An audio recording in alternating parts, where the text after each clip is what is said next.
أعوذ بالله من الشيطان الرجيم. بسم الله الرحمن الرحيم.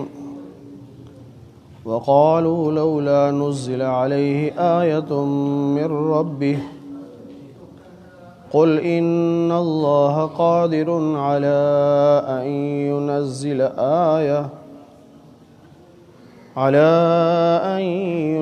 آية ولكن أكثرهم لا يعلمون. صدق الله العظيم. اللهم صل على محمد وعلى آل محمد كما صليت على إبراهيم وعلى آل إبراهيم إنك حميد مجيد. اللهم بارك على محمد وعلى آل محمد كما باركت على إبراهيم وعلى آل إبراهيم إنك حميد مجيد. 7ویں پارے کا 10واں رکوع سورہ انعام کا 4تھا رکوع ہے، اور سورہ انعام کی آیت نمبر 37 سے آج درس کا آغاز ہو رہا ہے۔ مشرکین مکہ نبی کریم صلی اللہ علیہ وسلم کے بارے میں کہتے تھے کہ آپ پر اللہ کی طرف سے کوئی نشانی نازل کیوں نہیں ہوتی، یعنی آپ کوئی معجزہ کیوں نہیں دکھاتے، حالانکہ نبی کریم صلی اللہ علیہ وسلم نے بہت سارے معجزات دکھائے، لیکن وہ فرمائشی معجزہ چاہتے تھے۔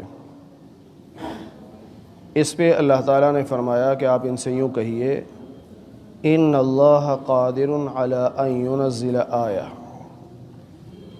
معجزہ یا کوئی نشانی دکھانا یہ اللہ کے اختیار میں ہے، میرے اختیار میں نہیں۔ اللہ قادر ہے، جو تم چاہو اللہ وہ دکھا سکتا ہے، لیکن اکثر لوگ علم نہیں رکھتے۔ یعنی اللہ کے نبی صلی اللہ علیہ وسلم نے جو معجزات دکھائے وہ اللہ کی قدرت کی نشانیاں ہیں، تم انہیں تو مانتے نہیں اور اپنی مرضی کے فرمائشی معجزے مانگتے ہو۔ اللہ اگر چاہے تو وہ دکھا سکتا ہے، لیکن اللہ کا ضابطہ یہ ہے کہ جب فرمائشی معجزہ دکھاتا ہے اگر پھر لوگ ایمان نہ لائیں تو پھر عذاب آتا ہے۔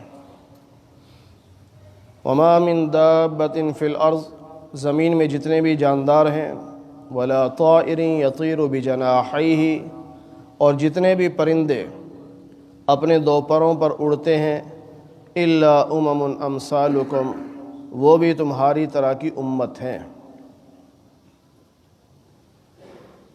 ہر جاندار کو، ہر پرندے کو اللہ نے امت قرار دیا۔ فرق کیا ہے؟ صرف 2 مخلوق ہیں جو مکلف ہیں، جن کے لیے حکم ہے شریعت پر عمل کرنے کا، ایک انسان اور ایک جن۔ باقی مخلوقات مکلف نہیں ہیں، ان کے لیے نہ جنت ہے نہ جہنم ہے۔ جنت یا جہنم انسانوں اور جنات کے لیے ہے، لیکن حساب کتاب باقیوں کا بھی ہوگا، اور وہ حساب کتاب اللہ تعالیٰ باقی مخلوقات کا وہ انسان کو دکھانے کے لیے لیں گے کہ تاکہ انسان کو پتہ ہو کہ اللہ کتنا حساب لے رہا ہے، کتنا عدل کر رہا ہے۔ اور اس کے بعد پھر جب ان مخلوقات کو مٹی بنا دیا جائے گا تو کافر اس وقت افسوس کر کے کہے گا کاش میں بھی مٹی ہو جاتا۔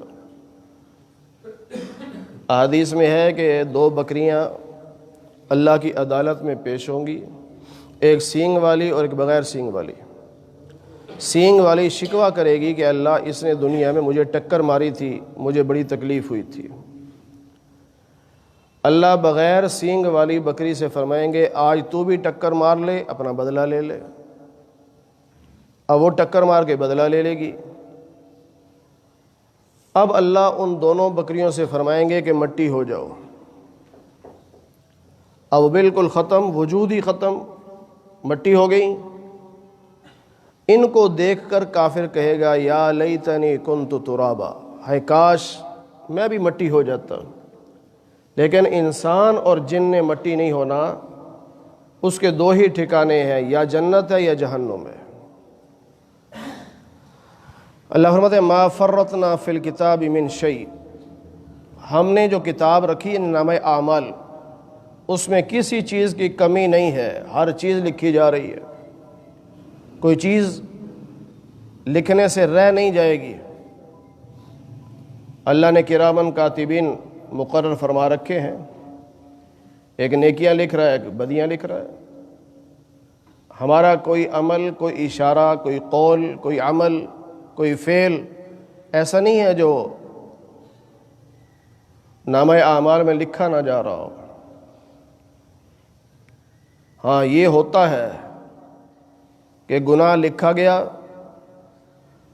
پھر اسے احساس ہوا، اس نے توبہ کر لی، اللہ نے فرشتوں کو حکم دیا کہ گناہ کو مٹا دو۔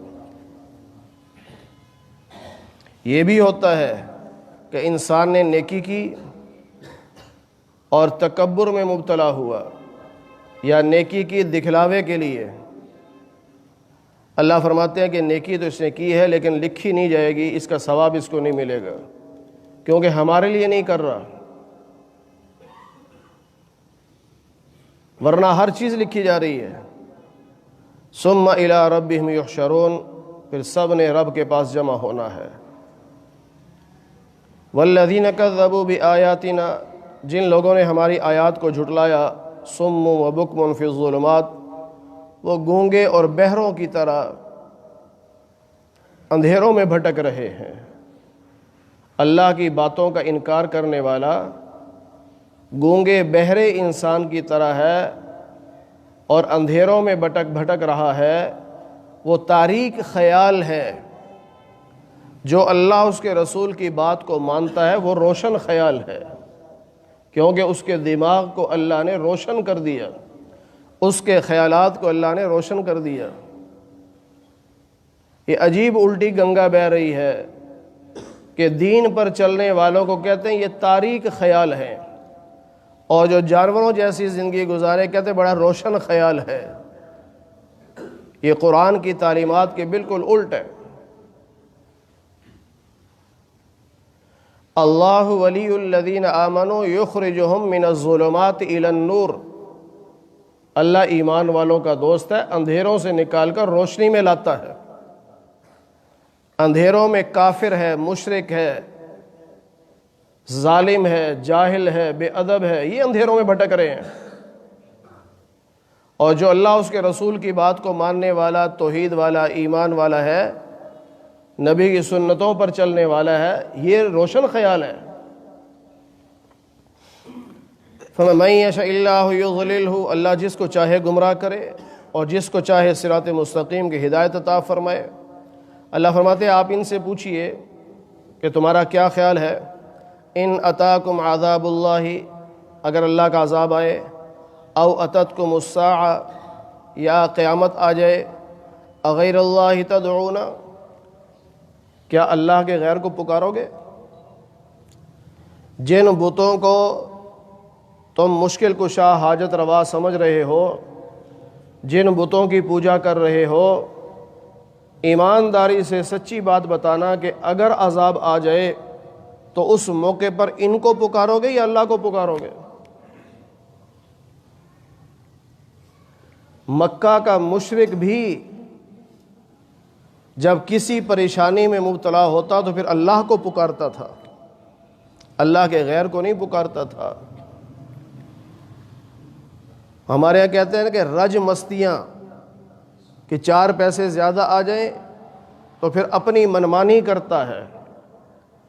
ہمارا حال بھی وہ ہے، تھوڑے سے حالات اچھے ہوں رب کو بھول جاتے ہیں، تھوڑے سے حالات ٹائٹ کرے اللہ، پھر اللہ یاد آتا ہے، پھر اور کوئی نہیں یاد آتا۔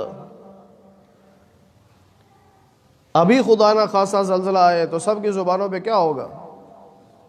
لا الہ الا اللہ، لا الہ الا، یا اللہ بچا لے، یا اللہ خیر۔ اب کہاں گئی وہ تمہاری مستیاں؟ اب کیوں نہیں کہتے میں داتا دی ملنگنی؟ اب کیوں نہیں کہتے؟ پتہ ہے بچانے والی ذات صرف اللہ کی ہے۔ مشرکین مکہ بھی یہ سمجھتے تھے کہ ہمارے بت نہیں بچا سکتے، بچانے والی ذات اللہ کی ہے۔ اسے اللہ نے فرمایا کہ ان سے پوچھئے کیا خیال ہے تمہارا؟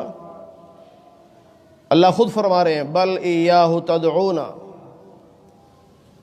یہ صرف اللہ ہی کو پکاریں گے، فیکشف ما تدعون الیہ ان شاء، اللہ چاہے گا تو اس تکلیف سے ان کو بچا لے گا، نہیں چاہے گا تو نہیں بچائے گا۔ اور یہ وَتَنْسَوْنَ مَا تُشْرِكُونَ، جن بتوں کو اللہ کا شریک سمجھتے تھے انہیں بھول جائیں گے۔ پھر بڑے سے بڑا مشرک بھی، زلزلہ تو بہت دور کی بات ہے، بس میں سفر کر رہا ہو اور درباروں پہ سجدہ کرتا پھرتا ہو، نماز نہ پڑھتا ہو، اللہ کی توحید کا قائل نہ ہو، قبروں کو چومتا ہو، چاٹتا ہو، اچانک ڈرائیور کوئی بریک لگا دے نا، تیزی میں اچانک بریک لگے، اس کی زبان سے نکلتا یا اللہ خیر، نکلتا ہے کہ نہیں نکلتا؟ کیوں؟ انسان کا ضمیر بھی بتاتا ہے کہ بچانے والی ذات اللہ کی ہے، تو ہم کہتے ہیں ہر حال میں اللہ کو پکارو۔ جب مشکل میں رب کو پکارتے ہو تو آسانیوں میں بھی رب کو پکارو۔ اللہ فرماتے ہیں وَلَقَدْ أَرْسَلْنَا إِلَىٰ أُمَمٍ مِّن قَبْلِكَ، آپ سے پہلے بھی ہم نے بہت ساری امتوں کی طرف رسول بھیجے، پھر ان رسولوں نے تبلیغ کی، دعوت دی، لوگوں نے نہیں مانا، تو پھر فَأَخَذْنَاهُمْ بِالْبَأْسَاءِ وَالضَّرَّاءِ، ہلکی پھلکی تکلیف اور مشقت میں ہم نے ان کو پکڑا۔ کیوں؟ لَعَلَّهُمْ يَتَضَرَّعُونَ، شاید یہ گڑ گڑائیں، عاجزی کریں، رب کے سامنے جھک جائیں کہ ہم نے نبی کی نافرمانی کی تو ہم پہ مشکل آئی۔ فَلَوْلَا إِذْ جَاءَهُمْ بَأْسُنَا تَضَرَّعُوا، جب رب نے مشکلات میں ڈالا تو گڑ گڑانا چاہیے تھا، عاجزی کرنی چاہیے تھی، رب کے سامنے جھکنا چاہیے تھا، لیکن ان کے دل پتھر ہو گئے اور اپنی برادری کے رسم و رواج وہی اچھے لگنے لگے۔ توحید کی بات نہیں، سنت کی بات نہیں، بس جو برادری کے رسم و رواج ہیں وہی صحیح ہیں۔ پھر اللہ نے کیا کیا؟ اللہ فرماتے ہیں جب یہ ہماری نصیحت کو بھول گئے فتحنا علیہم ابواب کل شیء، ہم نے ہر چیز کے دروازے کھول دیے، جاؤ چھٹی ہے تمہیں، مال بھی خوب آ رہا ہے، صحت بھی خوب بنی ہوئی ہے، عزتیں بھی خوب ملی ہوئی ہیں۔ اب وہ اس دھوکے میں پڑ گیا کہ اگر یہ اللہ کے نبی ہوتے تو ہمیں یہ خوشیاں کیوں ملتی؟ اللہ فرماتے ہیں ہم نے ہر چیز کی کھلی چھٹی دی، لیکن حتی اذا فرحوا بما اوتوا، جب اللہ کی دی ہوئی نعمتوں پر خوش ہونے لگے، حکموں پر نہیں، حکموں پہ عمل نہیں کر رہے، نعمتوں پر خوش ہو رہے، تو پھر اخذناہم بغتۃ، پھر ہم نے اچانک پکڑا۔ اللہ گناہ گاروں کو ڈھیل دیتا ہے، کھلی چھٹی کرو جو کرنا ہے۔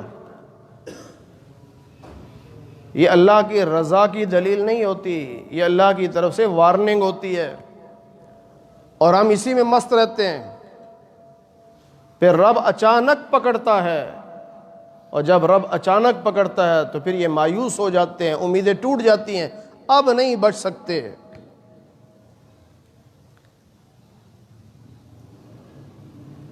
اگر کسی شخص کے بارے میں معلوم ہو کہ بڑا گناہگار ہے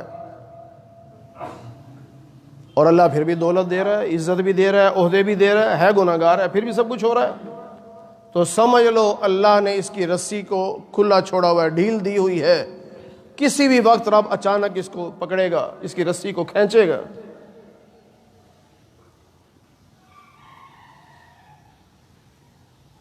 ہمارے ہاں بہت غلط ہمارے ذہن بن چکے ہیں، ہم گناہگاروں پہ رشک کرتے ہیں، دیکھو جی نہ نماز پڑھتا ہے، نہ روزہ رکھتا ہے، نہ خدا کا پتہ، نہ خدا کے رسول کا پتہ، اور دیکھو عزتیں کتنی ملی ہوئی ہیں، کس بلندی پہ پہنچا ہوا ہے۔ ہم نمازیں بھی پڑھتے ہیں، سردی میں وضو بھی کرتے ہیں، مشقتیں بھی اٹھاتے ہیں، پھر بھی مشکل میں رہتے ہیں، 2 وقت کی روٹی نہیں پوری ہوتی۔ یاد رکھیے اللہ اپنے محبوبوں کو ہی آزماتا ہے.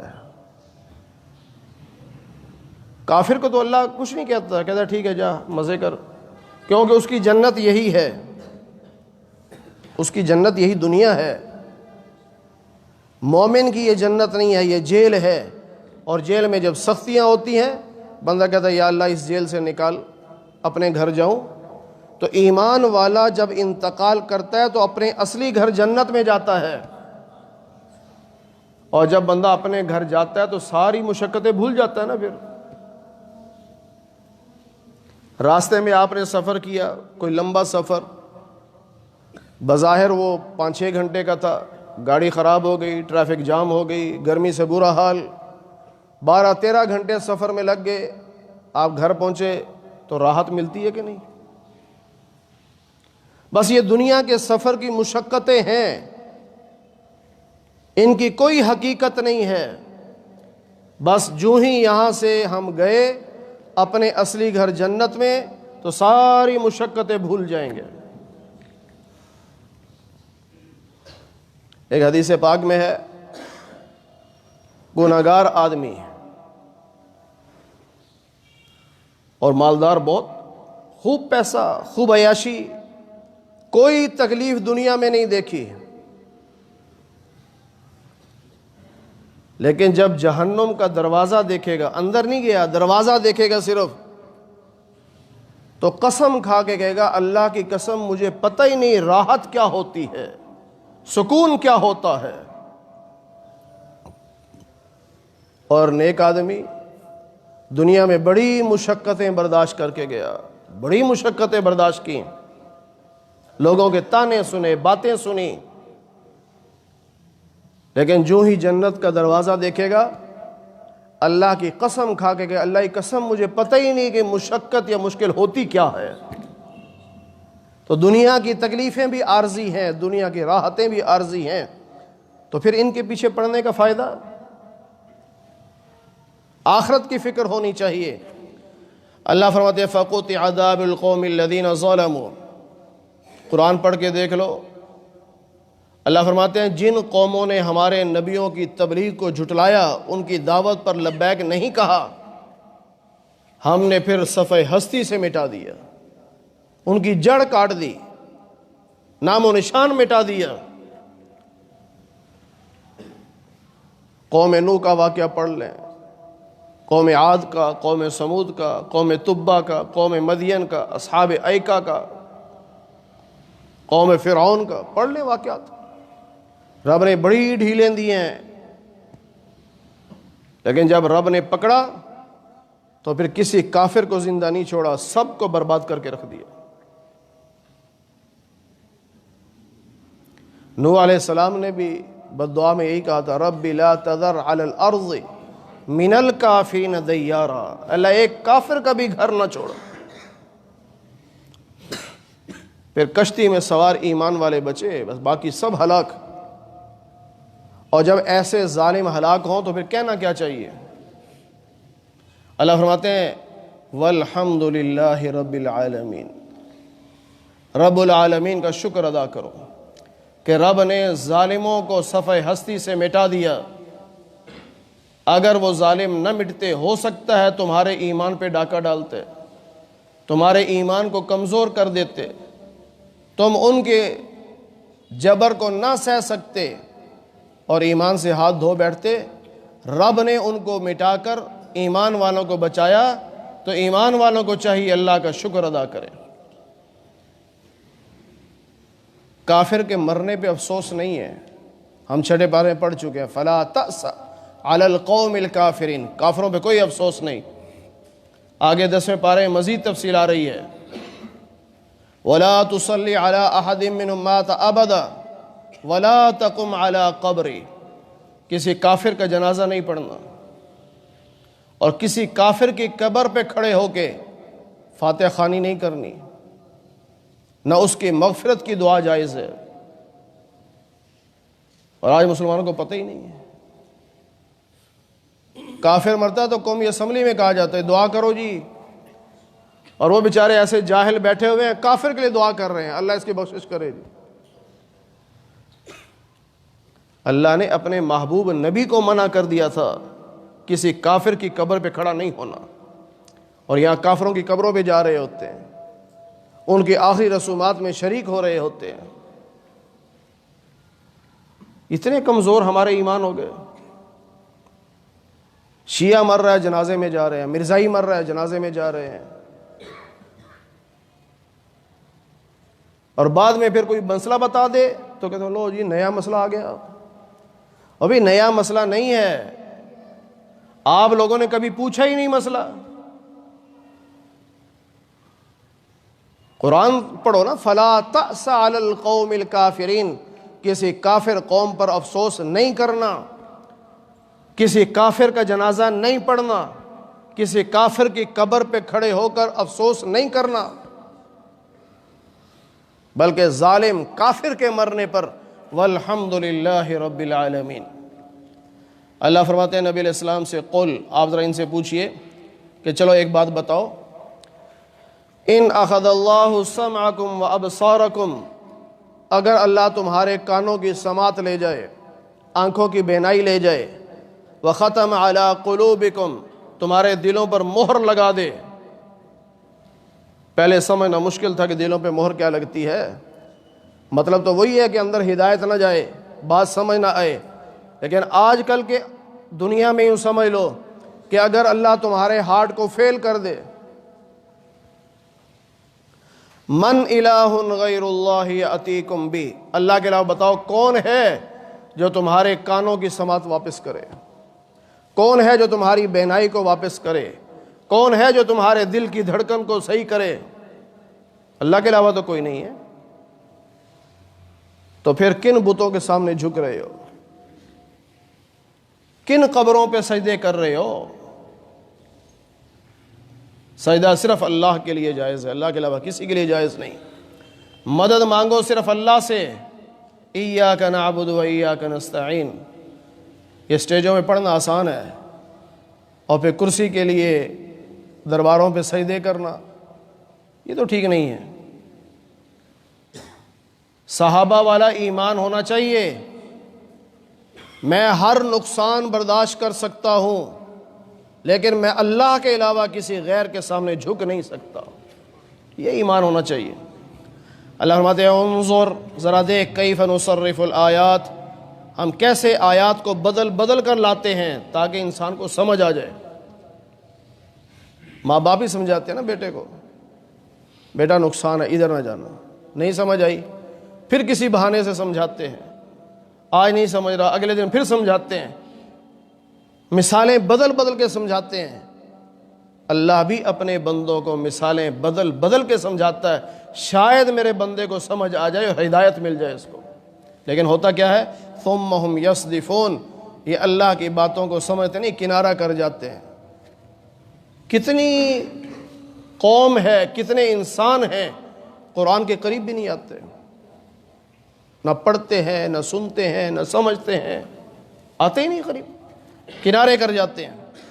قول، اے نبی آپ ان سے پوچھئے تمہارا کیا خیال ہے، ان اتاکم عذاب اللہ بغتتن، اگر اللہ کا عذاب اچانک آ جائے، او جہرتن، یا علی الاعلان آئے، تو ہلاک کون ہوگا؟ حل یہلک الا القوم الظالمون، ہلاک ظالموں نے ہونا ہے، کافروں نے ہونا ہے۔ ظالم کا لفظ جہاں بھی آتا ہے قرآن کریم میں اس سے مراد مشرک ہے۔ مشرک، ان الشرک لظلم عظیم، ظلم عظیم شرک ہے، تو ظالم مشرک کو کہتے ہیں، کافر کو کہتے ہیں۔ تو اللہ فرما رہے ہیں انہوں نے ہلاک ہونا ہے۔ اب بعض دفعہ ایسے ہوتا ہے کہ ذہن میں آتا ہے کہ ہم نے تو کئی واقعات ایسے دیکھے کہ کافروں کے ساتھ ساتھ مسلمان بھی رگڑے میں آ گئے، تو ہم کیا سمجھیں کہ یہ مسلمان بھی جہنمی ہے، یہ بھی نافرمان تھا؟ نہیں، دنیا کا نظام اور ہے۔ کبھی ایسا ہوتا ہے کہ اللہ ایمان والوں کو بچا لیتا ہے، صرف کافروں کو مارتا ہے، اور کبھی ایسا ہوتا ہے کہ کافروں کے ساتھ ساتھ ایمان والے بھی رگڑے میں آ جاتے ہیں۔ اس پہ ایمان والوں کو برا بھلا نہیں کہنا، ان کے ایمان پہ شک نہیں کرنا، کیونکہ امی عائشہ رضی اللہ عنہا نے پوچھا تھا یا رسول اللہ صلی اللہ علیہ وسلم ہم نے دیکھا ہے بعض دفعہ کوئی آفت آتی ہے اللہ کی طرف سے تو مسلمان بھی اس میں آ جاتے ہیں۔ نبی کریم صلی اللہ علیہ وسلم نے فرمایا کہ عائشہ دنیا میں جو پریشانی آتی ہے یا عذاب آتا ہے اگر اس میں کوئی مسلمان بھی وفات پا جائے انتقال کر جائے تو یاد رکھو قیامت کے دن اللہ تعالیٰ اسے شہید بنا کے اٹھائے گا۔ کئی لوگوں نے باتیں کی نا، کوئٹہ شہر پورا زمین میں دھنسا، تاریخ پڑھ لیں۔ ٹیکسلا شہر پورا زمین میں چلا گیا تھا، وہاں مسجدیں بھی تھیں، مدرسے بھی تھے، تبلیغی مرکز بھی تھے، سارا کچھ تھا نا۔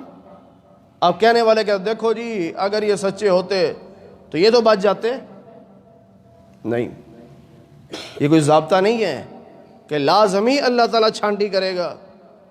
فیصلے قیامت کے دن ہوں گے، جو گناہگار تھے مجرم تھے ان کا حساب الگ ہوگا، جو ایمان والے تھے نیک تھے اللہ ان کو شہادت کا درجہ عطا فرمائیں گے۔ آگے اللہ فرماتے ہیں وَمَا نُرْسِلُ الْمُرْسَلِينَ، ہم نے جتنے رسول بھیجے ہر رسول کو دو صفتیں عطا فرمائے، مبشرین و منذرین، مبشر بھی منذر بھی۔ مبشر کا معنی ایمان والوں کو جنت کی خوشخبری سنانے والے اور نافرمانوں کو جہنم کے عذاب سے ڈرانے والے۔ یہ دو صفات ہر نبی کی، اور یہ دونوں صفات ہر عالم میں ہونی چاہیے، کیونکہ عالم نبی کا وارث ہے۔ اور جو حضرات عالم کو مجبور کرتے ہیں کہ دونوں صفات نہ کرو بس ایک پہ چلو، یہ غلط ہے۔ مبشر اور منذر علماء نے بڑی وضاحتیں کی ہیں۔ عام زبان میں یہ سمجھو کہ مبشر فضائل سنانے والا، منذر مسائل بتانے والا۔ مولانا الیاس کاندھلوی رحمۃ اللہ علیہ فرمایا کہ عام آدمی جو تبلیغ میں لگے وہ مبشر بنے، صرف فضائل سنا کر لوگوں کو دین پر لائے، لیکن عالم چونکہ نبی کا وارث ہے اسے مجبور نہ کرو کہ صرف فضائل سنا، اس کی ذمہ داری ہے کہ فضائل کے ساتھ ساتھ مسائل بھی بتائے۔ ہمارے کئی حضرات کو پتہ نہیں ہوتا، مجبور کرتے ہیں اپنے امام کو، خطیب کو، مولوی صاحب مسئلہ کوئی نہ بتانا، مولوی صاحب 6 نمبر کے اندر رہنا۔ اور بھائی 6 نمبر عام آدمی کے لیے ہیں، عالم کے لیے تھوڑی ہیں۔ عالم نبی کا وارث ہے، یہ فضائل بھی سنائے گا مسائل بھی بتائے گا۔ اگر صرف فضائل سناتا ہے مسئلے نہیں بتاتا نبی کا وارث نہیں ہے، اگر صرف مسئلے بتاتا ہے فضائل نہیں سناتا نبی کا وارث نہیں ہے۔ کسی مجلس میں فضائل سنانے ہوں گے، کسی میں مسائل بتانے ہوں گے۔ فمن آمن، جو ایمان لے آیا، واصلح، اپنی اصلاح کر لی، فلا خوف علیہم، اس پہ آخرت کا کوئی ڈر نہیں ہوگا، ولا ہم یحزنون، اسے دنیا چھوڑنے کوئی غم نہیں ہوگا۔ کیوں؟ تیاری کر چکا ہے۔ جس نے آخرت کی تیاری کر لی ہو وہ دنیا کے چھوڑنے پہ غم نہیں کرتا اور اسے آخرت کا ڈر نہیں لگتا، اللہ اس کے رسول کو راضی کر چکا ہے، وہ تو خوشی خوشی جاتا ہے۔ والذین کذبوا بآیاتنا، جن لوگوں نے ہماری آیات کو جھٹلایا، یمسہم العذاب، ان کو ضرور عذاب ملے گا ان کے کرتوتوں کی وجہ سے۔ مکہ کے مشرکوں نے کہا نبی علیہ السلام سے کہ اگر آپ اللہ کے رسول ہیں تو ساری دنیا کے خزانے ہمارے سامنے اکٹھے کر دیں، ہم آپ کو اللہ کا رسول مانیں گے۔ پھر کہنے لگے اگر آپ اللہ کے رسول ہیں تو ہمیں مستقبل کے بارے میں بتا دیں تاکہ ہم بہت سارے فوائد اکٹھے کر لیں۔ ہمیں اگر پہلے سے پتہ چل جائے کہ اس کام میں فائدہ ہے اس میں نقصان ہے تو ہم فائدے والا کام کر لیں، نقصان والا چھوڑ دیں گے۔ اگر آپ اللہ کے رسول ہیں تو ہمیں پہلے بتا دیا کریں۔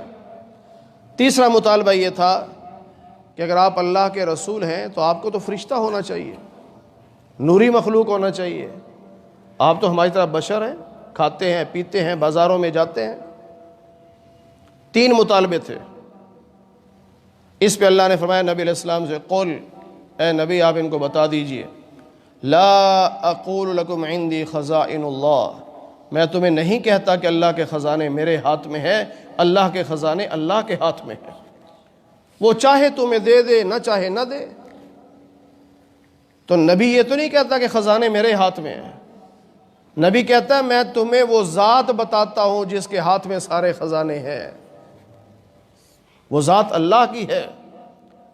1.25 نبیوں میں، 1.5 لاکھ سے زیادہ صحابہ میں اور لاکھوں ولیوں میں ایک بھی آپ کو نہیں ملے گا جس نے کہا ہو آؤ مجھے راضی کرو میں تمہیں خزانے دے دوں گا۔ نہیں، سب نے کہا ہم بھی رب کے سامنے جھکتے ہیں، تم بھی رب کے سامنے جھکو۔ یہی دعوت ہے اصل۔ تو میں نے کب کہا کہ اللہ کے خزانے میرے پاس ہیں؟ میں نہیں یہ دعویٰ کرتا۔ دوسرے سوال کا جواب، ولا عالم الغیب، میں غیب نہیں جانتا۔ عالم الغیب میں نہیں ہوں، عالم الغیب اللہ کی ذات ہے۔ آگے 9ویں پارے میں آ رہا ہے سورہ اعراف کے اخیر میں، لو کنت اعلم الغیب لاستکثرت من الخیر وما مسنی السوء، اگر میرے پاس غیب کا علم ہوتا تو مجھے کوئی نقصان نہ پہنچتا، میں بہت ساری خیریں اکٹھی کر لیتا۔ تو نبی کو بھی تو نقصان پہنچے ہیں، طائف کے سفر میں گئے ہیں، تبلیغ کے لیے گئے، لوگوں نے برا بھلا بھی کہا، پتھراؤ بھی کیا، زخمی بھی کیا۔ اگر آپ عالم الغیب ہوتے اور آپ کو پتہ ہوتا آپ نہ جاتے ادھر۔ غزوہ احد میں آپ زخمی ہوئے، صحابہ زخمی ہوئے، جیتی ہوئی جنگ ہارے۔ اگر غیب کا علم ہوتا تو یہ نقصان تو نہ ہوتا۔ اسے فرمایا اے نبی اعلان کر دو، بتا دو میں عالم الغیب نہیں ہوں، عالم الغیب صرف اللہ کی ذات ہے، غیب کا علم صرف اللہ کے پاس ہے۔ ہاں غیب کی خبریں اللہ جس کو چاہے دے، ہر نبی کو اللہ نے غیب کی خبریں دی ہیں، اور سب سے زیادہ غیب کی خبریں اللہ نے اپنے محبوب نبی محمد رسول اللہ صلی اللہ علیہ وسلم کو عطا فرمائی ہیں۔ وہ غیب کی خبریں ہیں، غیب کا علم نہیں ہے۔ غیب کا علم اسے کہتے ہیں جو بغیر اسباب کے، بغیر ذریعے کے حاصل ہو۔ ہر مخلوق کا علم کسی نہ کسی ذریعے کا محتاج ہے، صرف اللہ کی ذات ایسی ہے جس کا علم کسی ذریعے کا محتاج نہیں ہے، اس لیے عالم الغیب صرف اللہ کی ذات ہے۔ ولا اقول لکم انی ملک، میں یہ نہیں کہتا میں فرشتہ ہوں۔ میں نے کب کہا میں فرشتہ ہوں؟ تم ایسے دعوے کیوں کر رہے ہو؟ میں تو انسان ہوں، بشر ہوں، تمہارے جیسا ہوں، میرا بھی خاندان ہے، میری بھی برادری ہے، میرے بھی بچے ہیں، مجھے ہی بھوک لگتی ہے، مجھے ہی پیاس لگتی ہے، میں تو بشر ہوں۔ 15 پارے میں ہے هل كنت الا بشر رسولا، میں بشر بھی ہوں رسول بھی ہوں۔ ہر نبی کے بارے میں 2 چیزوں پر ایمان لانا ضروری ہے، اللہ کا نبی ماننا اور بشر ماننا۔ نبی مانا ہے، بشر نہیں مانا، قرآن کا منکر ہے، کافر ہو جائے گا۔ بشر مانا ہے، رسول نہیں مانا، نبی نہیں مانا، تب بھی کافر ہے۔ ہر زمانے کے کافر کا اعتراض یہی تھا کہ آپ تو بشر ہیں، کسی فرشتے کو رسول بن کے آنا چاہیے تھا، اس لیے ہم آپ کو رسول نہیں مانتے۔ بشر مانتے تھے، رسول نہیں مانتے تھے، کافر تھے۔ اور آج مسلمان ہے، رسول مانتا ہے، بشر نہیں مانتا۔ قرآن نے دونوں لفظ اکٹھے بیان کیے ہیں، هل كنت الا بشر رسولا، بشر بھی مانو رسول بھی مانو، پھر ایمان مکمل ہوگا۔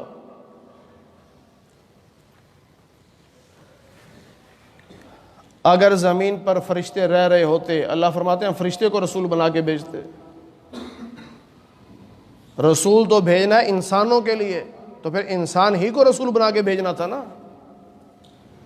اگر فرشتہ رسول بن کے آتا ہمارے پاس تو ہمیں تو نظر نہ آتا۔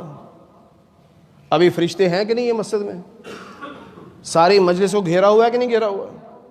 اللہ کی رحمت کے فرشتے ہیں نا، ہر ایک کے ساتھ 2 فرشتے ہیں کرامن کاتبین، نظر آتے ہیں ہمیں۔ اگر وہ بول کے کہتے چلو بھائی نماز پڑھو، میں تمہارا رسول بن کے آیا ہوں، نظر تو آ نہیں رہے۔ ہم کہتے کیسے نماز پڑھیں؟ وہ کہ جیسے میں پڑھ رہا ہوں، نظر ہی نہیں آ رہے، کیسے پڑھیں؟ پھر اسی رسول کو، اگر اسی فرشتے کو انسانی شکل میں بھیجتے تو تب بھی تو لوگوں نے کہنا تھا کبھی آپ تو تھکتے نہیں، آپ تو فرشتے ہو، آپ کو بھوک نہیں لگتی، آپ کو پیاس نہیں لگتی، آپ کے بیوی بچے نہیں ہیں، تو آپ تو انسانی شکل میں آئے ہو، بس ہمارا اور آپ کا مزاج ہی نہیں ملتا، آپ ہمیں کیسے دعوت دے رہے ہو؟ اس لیے اللہ نے انسانوں کی ہدایت کے لیے انسان ہی کو رسول بنا کے بھیجا جو اپنا ہر عمل انسانوں کو دکھا سکے۔ ان اتبع الا ما یوحى الی، میں تو اللہ کی وحی پر عمل کرنے والا ہوں، لوگوں کی باتوں پر نہیں، اللہ کی وحی پر، جو میرا اللہ مجھے کہتا ہے میں اس پہ عمل کرتا ہوں۔ پھر لوگ کہیں گے کہ ہم میں اور رسول میں فرق کیا ہے؟ ابھی بعض لوگ یہ کہتے ہیں کہ توبہ توبہ توبہ، نبی کو اپنا جیسا کہتے ہیں۔ اپنے جیسے کا مطلب یہ ہے کہ ہماری جنس کے ہیں، یہ نہیں ہے کہ جو ہمارا مقام وہی نبی کا مقام۔ ساری کائنات کے انسان جمع ہو جائیں، اللہ کے نبی کے پاؤں کے جوتے کی خاک کے برابر نہیں ہو سکتے۔ پھر فرق کیا ہے؟ فرمایا اے نبی آپ ان سے سوال کیجئے، هل يستوي الاعمى والبصیر، نابینا اور بینا برابر ہو سکتے ہیں؟ اندھا اور نظر والا برابر ہو سکتے ہیں؟ نہیں ہو سکتے۔ انسان تو ہے نا، دونوں انسان ہیں، دونوں کا خاندان، کنبہ، برادری، سب کچھ برابر، کھاتے پیتے، لیکن فرق ہے کہ نہیں دونوں میں؟ نابینے کو نہیں پتا کس راستے پہ جانا ہے، آنکھوں والے کو پتہ ہے سیدھا راستہ کون سا ہے، اور وہ نابیناؤں کو اپنے پیچھے لے کے چلتا ہے۔ جو نابینا اس آنکھوں والے کے پیچھے چلے گا وہ ہدایت پا جائے گا۔ فرمایا بس یوں ہی سمجھ لو، نبی جو ہوتا ہے وہ آنکھوں والا ہوتا ہے، باقی سارے انسان نابینے ہوتے ہیں۔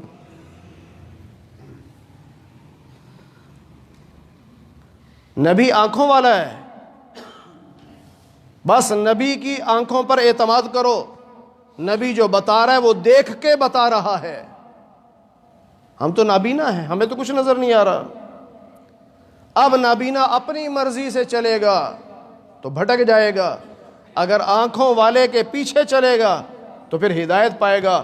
اگر ہم اپنے جیسوں کے پیچھے، ہم بھی نابینا، ہماری برادری بھی نابینا، اگر ہم ان کے رسم و رواج پہ چلیں گے تو اندھا اندھے کے پیچھے چل رہا ہے، اور اگر ہم نبی کی سنت پر چلیں گے تو پھر اندھے آنکھوں والے کے پیچھے چل رہے ہیں۔ افلا تتفکرون، کیا تم غور و فکر نہیں کرتے؟ کبھی تنہائی میں بیٹھ کے سوچا کرو کہ نبی آنکھوں والے ہیں، وہ ہمیں بتا رہے ہیں سود حرام ہے، رشوت حرام ہے، یہ رسم و رواج تمہیں برباد کر دیں گے، نبی کی سنت پہ چلو۔ کبھی غور کیا کرو، سوچا کرو۔ کسی مولوی کی کہنے کی بات نہیں ہے، کسی پہ فتوے نہ لگاؤ، کسی کو برا بھلا نہ کہو۔ ہر مسلمان اپنے گریبان میں خود جھانک کے دیکھے کہ ایک طریقہ وہ ہے جو میں بتا رہا ہوں، اور ایک طریقہ وہ ہے جو اللہ کا رسول بتا رہا ہے۔